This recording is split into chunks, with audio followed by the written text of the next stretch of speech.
បាទសួស្តីបងប្អូនទាំងអស់គ្នាមានបងប្អូនយើងគាត់ឃើញខ្ញុំផុសលក់ចំណីហើយគាត់សួរថាតើអន្ទង់ប្រភេទអន្ទង់ស្រែហ្នឹងវាចេះស៊ីចំណីនឹងអត់ហើយសម្រាប់អន្ទង់ចំមិនបានចេះស៊ីចំណីអញ្ចឹងអន្ទង់ស្រែមិនបានវាអត់ចេះស៊ីចំណីសម្រាប់ចម្លើយរបស់ខ្ញុំបងប្អូនអន្ទង់ស្រែវាអត់ចេះស៊ីចំណីគ្រាប់នេះទេបងប្អូនណាដោយសារតែវាពីទូចមកគឺវាធ្លាប់ស៊ីចំណីបែបធម្មជាតិបងប្អូនតែបើអន្ទង់ដែលយើងភ្ញាស់នេះអន្ទង់បែបយើងភ្ញាស់បែបទំនើបនេះវាប្រភេទអន្ទង់ស្រែដូចនេះតែយើងយកមកភ្ញាស់ណាបងប្អូនអញ្ចឹងគឺវាចេះស៊ីចំណីសម្រាប់ស្រាប់ហ្មងពួកអីថាពីទូចមកគឺវាចេះយើងបរៀនវាស៊ីចំណីសម្រាប់យើងអត់មានចំណីធម្មជាតិវាស៊ីទេអញ្ចឹងហើយទើបវាចេះស៊ីចំណីសម្រាប់បងប្អូនហើយបងប្អូនបារម្ភថាយកទៅអន្ទង់អត់ចេះស៊ីចំណីដែលយើងលក់ចាញ់អត់ទេអន្ទង់ទាំងຂະຫນາດ4លីຂະຫນາດ6លីຂະຫນາດ8លីវាចេះស៊ីចំណីសម្រាប់ទាំងអស់បើយើងនិយាយឲ្យចំទៅគឺតាំងពីពេលដែលវាកើតមកគឺយើងបង្រៀនវាឲ្យចេះស៊ីចំណីសម្រាប់អញ្ចឹងហើយបានជាអន្ទង់យើងហ្នឹងគឺវាចេះស៊ីចំណីសម្រាប់ហ្មងហើយបងប្អូនបាច់ភ័យខ្លាចយកទៅអន្ទង់ហ្នឹងអត់ស៊ីចំណីអត់ទេបងប្អូន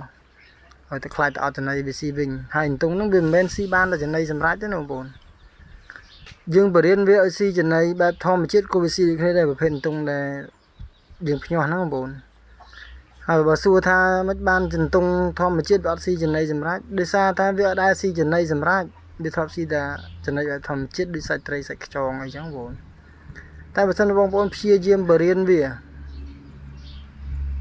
ឲ្យវាស៊ីបន្តិចម្ដងដាក់លាយជាមួយនឹងត្រីនឹងឲ្យវាស៊ីពេលដាក់ចំណីត្រីនេះរួយវាស៊ីតែវាស្គាល់ចំណីហ្នឹងវាស៊ីបងប្អូនបើសិនជាយកទៅត្មងឲ្យវាស៊ីត្មងគឺវាអត់ស៊ីទេនឹងជំរាបប្រាប់បងប្អូនបងប្អូនហើយបងប្អូនបាច់ទៅឆ្ងល់ថាអូមិនបានអន្ទង់ស្រែអត់ស៊ីចំណីអីឲ្យវាស៊ីចំណីវាដែរស្គាល់ចំណីបងណាវាស្គាល់តែណាបែបធម្មជាតិហ្នឹងតែបើយើងបរៀនវា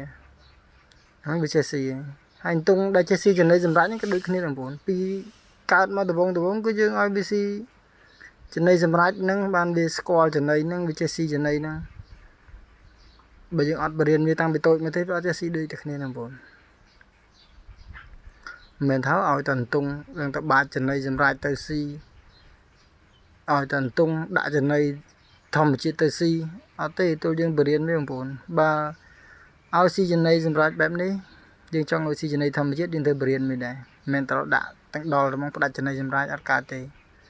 យើងមានចំណីសម្រាប់ខ្លះយើងដាក់លាយវាតិចទៅដើម្បីកុំឲ្យវានឹងដាច់ចំណីប៉ិតតែហ្មងអត់កើតទេអញ្ចឹងយើងត្រូវផ្សំវា 10% មួយថ្ងៃ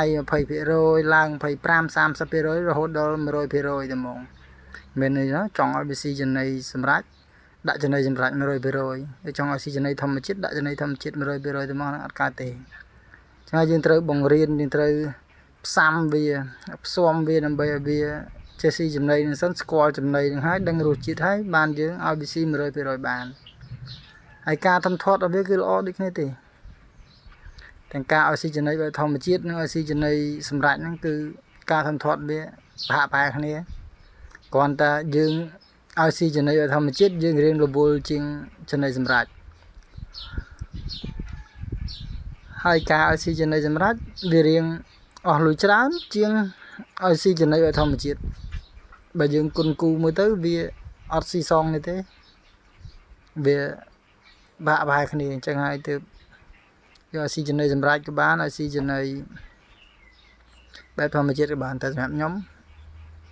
ឲ្យស៊ីតែចំណីសម្រាប់ឯសារខ្ញុំរវល់ខ្ញុំត្រូវធ្វើការឲ្យផ្សេងទៀតចឹងណាបងប្អូនបាទហើយវីដេអូនេះមានតែប៉ុណ្្នឹងបងប្អូនចង់បានចំណីយើងមានលក់ចំណីអន្ទង់ពីទូចរហូតដល់ប្រមូលផលហ្មងហើយយើងក៏មានលក់ពូជអន្ទង់គ្រប់ຂະຫນາດគ្រប់ទំហំ